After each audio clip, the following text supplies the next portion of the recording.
The expedition started on Saturday, December 4th, 2020, with myself and Jake Yegerlhener heading out to the Knoy Springs site in search of more possible entrances to help alleviate having to traverse the now 500 feet or so of water crawling and to continue our survey to make it somewhat more easier. We found a couple, however one it seems to be the most promising, but it needs work.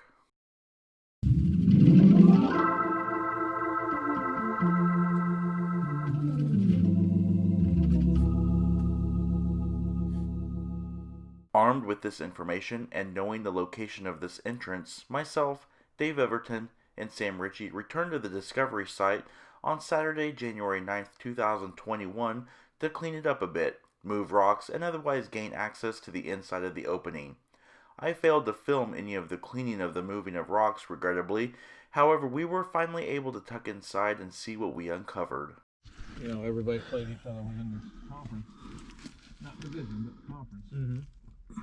And then they started, What we found out is that the passage doesn't seem to continue from any direction of Knoy Springs, but away.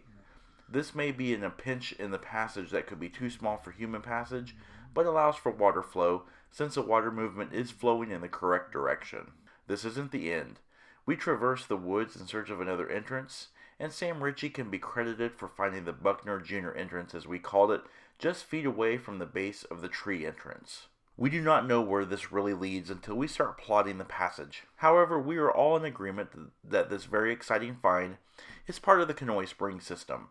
Also, we think this entrance may already be in the database. Of course, we went in, and it seems to go pretty far in either direction.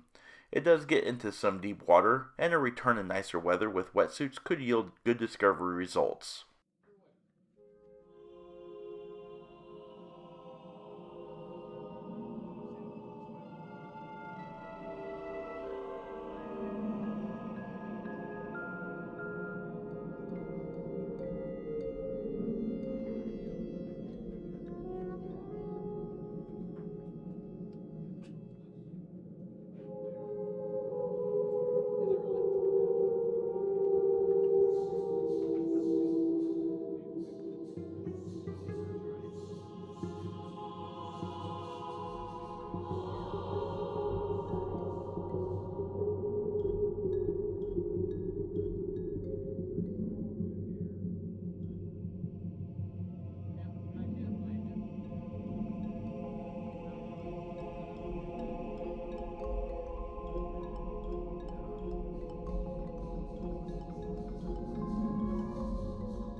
Because of our luck with the first two entrances, we continued our hike and found a couple more small openings in the ground, which we were able to clear debris and some loose rocks to try to get inside.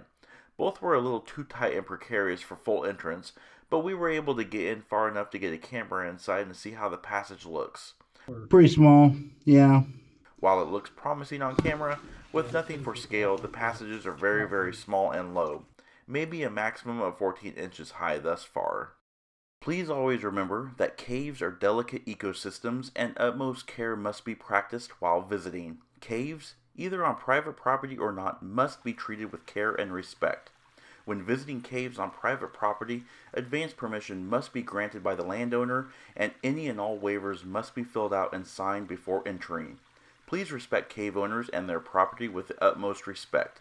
Good cave owner relations help keep caves open. Always remember to bring a helmet with fixed light sources, 3 additional sources of light with spare batteries for all sources. Never use spray paint to mark trails inside a cave. Please always remember, leave nothing but footprints, take nothing but pictures, and kill nothing but time.